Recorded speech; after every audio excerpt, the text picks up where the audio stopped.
One of us, the crew, we come out here, share with you our own local knowledge and offer you a live commentary. As I said, we're not multilingual tour guides. I am one of the captains on board the boat, but it is a choice. Would anybody like to sit in silence and listen to the company's audio commentary? Would anybody like a live commentary? Would I like me to share some of my local knowledge and give you a live commentary going up? That's no problem, folks. Thank you very much. So you haven't heard it yet, don't worry. As I said, the commentary though is only given in my version of the London English. I know we have passengers from all around the world. We had a group from Germany come on board the boat. We've got people from all around the world, and English might not be your first language. So I'll speak a bit slower, a bit clearer. Hopefully most of you will take something away with you. So we'll start the tour off, ladies and gents, here to your left. We've got London's very own warship, and that's the C-35 HMS Belfast. And she was the largest and fastest light cruiser built by our Royal Navy. Her main arms, 12 6-inch guns. There are 6 at the back, 6 at the front, capable of firing a 100 weight shell, 14 land miles. The flagship for the D-Day landings, built in the famous Harland and Wolff shipyard, Northern Ireland, Belfast, the same shipyard where the ill-fated Titanic was built. Now permanently situated on an anchor chains, it is an extension to the Imperial War Museum, and also through the summer months a cruise ship terminal. Small cruise ships, they come up through the bridge behind us, Tower Bridge, they moor alongside the HMS Belfast. Behind the Belfast to your left, the tallest building in London, and this is the Shard, or the Shard of Glass. It stands over 1,018 feet tall. Inside the Shard, offices, apartments, a casino, the 5-star Shangri-La Hotel. On the 72nd floor there is a public viewing gallery. You can go to the top of the Shard, pay around £40 and you take a view overlook. A little tip, ladies and gents. If you look to your right hand side, you see this glass office building with the crane on the roof. Look in the windows and you can see people standing looking outside the windows of the Sky Garden, London. You can go online, make an appointment and go to the top of that building completely free of charge. The viewing platform is not as high as the view in the Shard, but it's obviously a lot cheaper. There are 2 restaurants, there's a bar, and there is an indoor Sky Garden. Number 20 Fenchurch Street, the Sky Garden, London. The yellow brick building to your right hand side, the 2 fish on top as weather vanes, the old Billingsgate fish market. There was a fish market trade on that site for over 300 years. Sadly, tradition was broken some 30 years ago. The new Billingsgate has been moved further downriver to the Isle of Dogs. A young boy started his driving in the old fish market as a porter many years ago. His name was Maurice Nickleby. You might know him today as the famous Cockney actor, Sir Michael. He started as a fish porter in Old Village.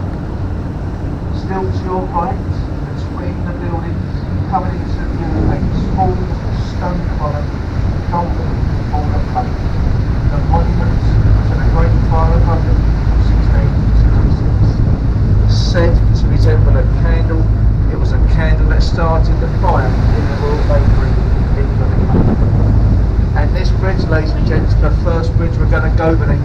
Not much to look at, it's all about the history surrounding London Bridge. There has been a river crossing on or near this site since the Romans first landed over 2,000 years ago. The last London Bridge that was sinking into the Thames mud, it was taken down stone by stone, brick by brick, and it was taken across to America where it was rebuilt again. Does anybody know where? Arizona, exactly. A few of you on board Lake Havasu, Arizona, and that's where the old London Bridge stands today, sold to the McCulloch Corporation, a tourist attraction. To your left hand side, between the buildings we have an old pirate ship, Sir Francis Drake ship, the Golden Hind. Unfortunately, it's not the original. It's a full-scale working replica. It was built down in Appledore, Devon, sailed around the world twice, and done more sea miles than the original Golden Hind of Sir Francis Drake.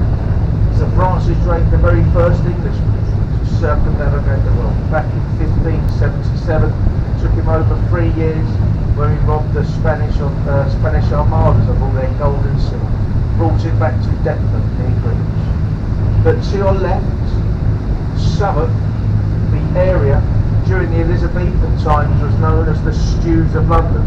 This was London's red light and entertainment district. Bear baiting, dog fighting, cruel and illegal sports, and many dens of ill repute.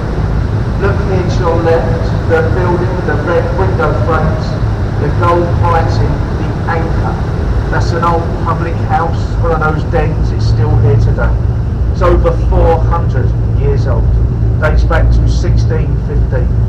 Many famous Englishmen over the years have drank inside the Anchor. Dr. Johnson, Samuel Pepys the diarist, Sir Christopher Wren, William Shakespeare, and myself. Being the captain's shore, we go inside that pub most nights after work. But we go in there, ladies and gentlemen, to do research. And we research these commentaries that we provide you. Sometimes it takes us hours and hours, but it's all for the commentary and hopefully your benefit. You enjoy the life guide so far, folks? Am I speaking slow enough you can all understand it? Keep your attention to the stews. Here to your left, see the white timber frame building. It's got a thatched roof, an exact replica of William Shakespeare's Globe Theatre.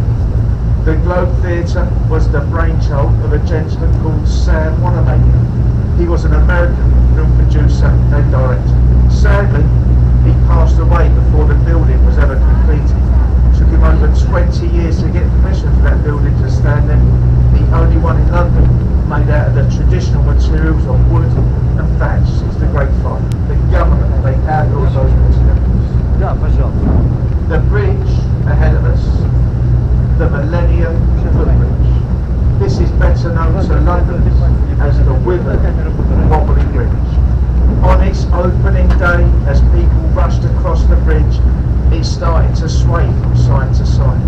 They had to close the bridge 2 hours after its grand opening. They actually asked the architect, Lord Norman Foster, on national television what the problem was with his bridge.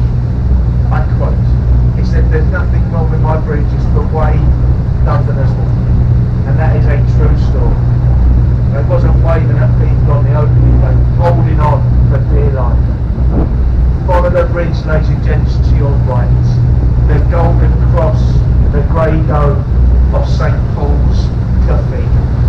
St. Paul's 365 feet tall, the second largest unsupported cathedral dome in Europe, the largest on St. Peter's in the Vatican City of Rome.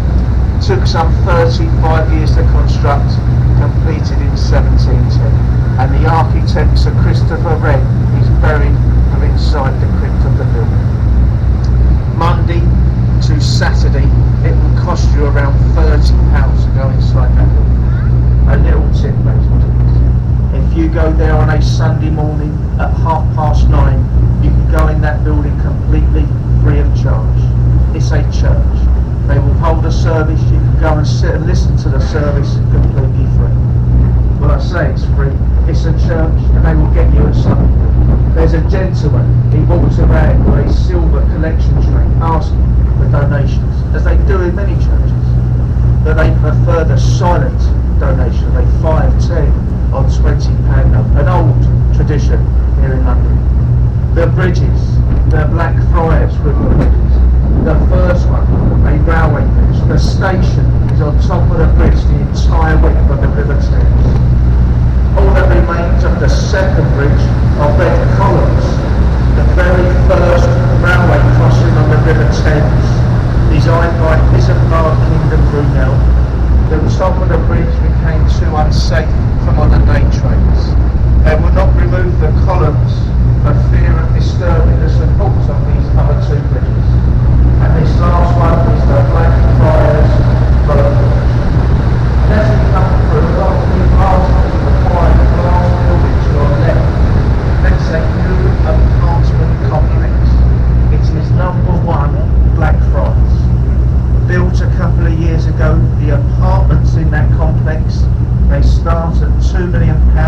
pavement level, £30 million the penthouse suites.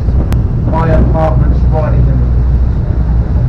I wished I lived nowhere near this river. Very expensive. The grey building with the green sloping roof is the old City of London School for Boys Children. Many famous Englishmen have gone to that school. That's where, or many famous statesmen, it's where Winston Churchill went before he went to Harrow and Lord Asquith. The school now is owned by JP Morgan, a very large American bank. To your left, ladies and gents, the red brick building, the landmark, the tower on the roof. In the windows of the tower, it spells out the word OXO, O-X-O. The OXO Tower is owned by the Vestry family, and they invented the famous OXO gravy granule cube, the stock cube. It was produced in the building Stamford Wharf many years ago. This is now luxury riverside apartments. On the roof of those apartments, the glass roof either side of the tower, that's a Harvey Nichols restaurant. It's a very expensive but a very nice restaurant overlooking the River Thames. It's voted within the top 10 restaurants here in London.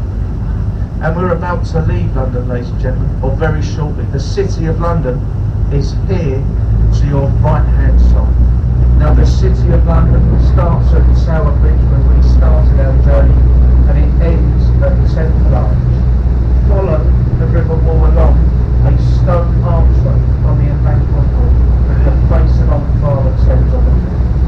Temple Arch or Temple Gate, a dividing between the City of London and the City of Westminster. So our capital city, the City of London, is here to your right, 1 square mile. It was originally known as Londinium when the Romans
either side are the Jubilee walkways. We go beneath a railway link, we go above one. Beneath the River Thames lies the Bakerloo and Northern Line extension. As we come up through the bridge, most people start looking at the London Eye, but there's a couple of buildings each to the right there. Behind the trees, I like pointing this Gothic style building out, which is Whitehall Court Mansions. This was the former home of the National Liberal Club. It was the wartime head office for Sir Winston Churchill during the Second World War. This is now part of the 5-star Royal Horse Guards Hotel. So that's Whitehall Court Mansions to your right hand side. Behind the trees there's a building with the 4 green raised roofs and the flags. That's our Ministry of Defence. It's the offices for the Army, Navy and our Royal Air Force. But most people do naturally look to your left, the London Eye, the Ferriers Room, 450 feet tall. There are 32 capsules or pods on the London Eye, and that's not a random number. They represent the 32 boroughs or areas that make up Greater London. So we have the City of London. Surrounding our city we have Greater London, which is made up of 32 boroughs.